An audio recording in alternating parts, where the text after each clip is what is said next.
Physician reimbursement is at another crisis point. Every year, independent physicians face reimbursement cuts while hospitals consolidate, profit, and gain market share. This imbalance has left physicians with fewer resources to innovate and grow.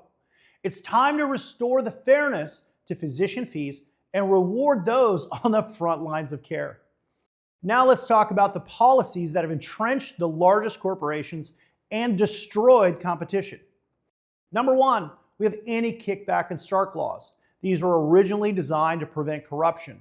These laws have become blunt instruments that block innovation and collaboration among independent physicians. We must modernize these laws to support physician autonomy and patient-centered care. Number two, the ACA put a moratorium on physician-owned hospitals. This provision bans physicians from owning new hospitals. It eliminates competition for large healthcare systems.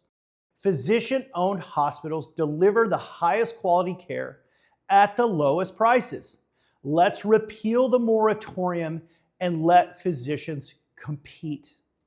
Number three, the Balanced Budget Act of 1997 capped funding for residency programs, creating an artificial bottleneck in the number of new physicians entering the workforce. The result? Rural and underserved areas are left without access to care.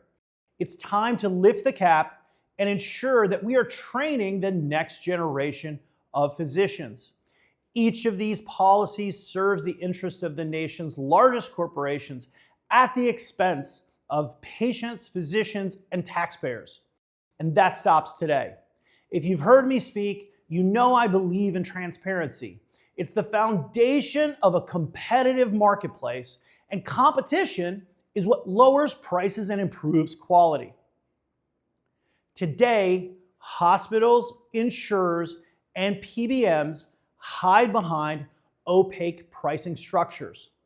Patients do not know the cost of a service until after receiving it, and employers don't know how much they're paying until it's far too late to negotiate.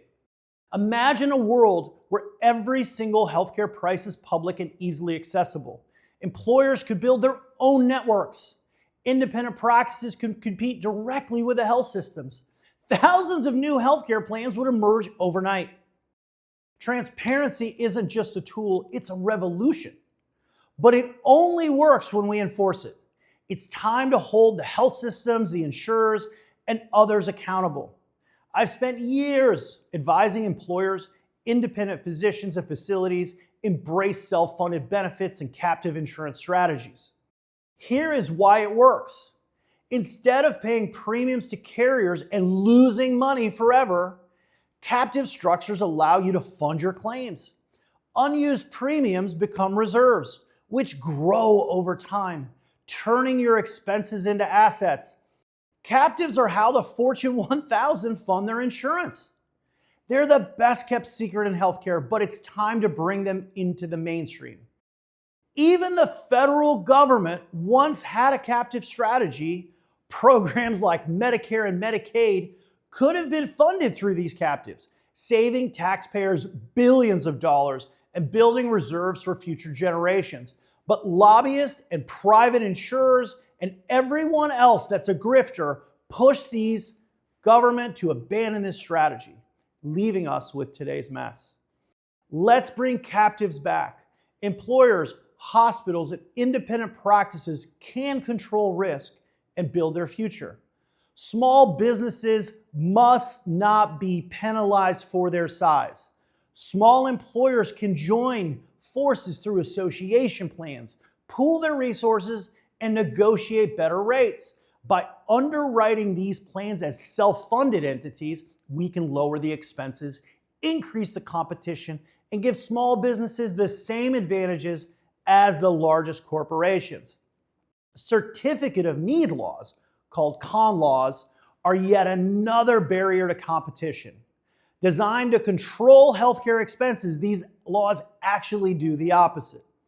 They block the creation of new facilities and protect entrenched health systems from competition. It is only patients who pay the price for these laws in the form of fewer choices and higher expenses. It's time to eliminate con laws in the 34 states they exist and let the market determine where new facilities ought to be built. Let's not ignore the truth. The healthcare industry is awash in lobbyist cash.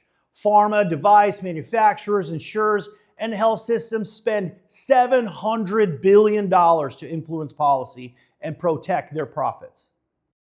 We can't let them win.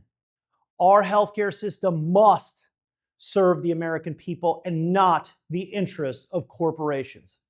Healthcare in America does not have to cost this much or be this complicated. By embracing transparency, reforming anti-competitive laws, and unleashing the power of competition, we can create a system that works for patients, employers, and physicians. This is our moment to lead. This is our moment to demand better. Together, we create a healthcare system that is affordable, it's accessible, it's innovative for everyone, everywhere. Thank you. Rojas out.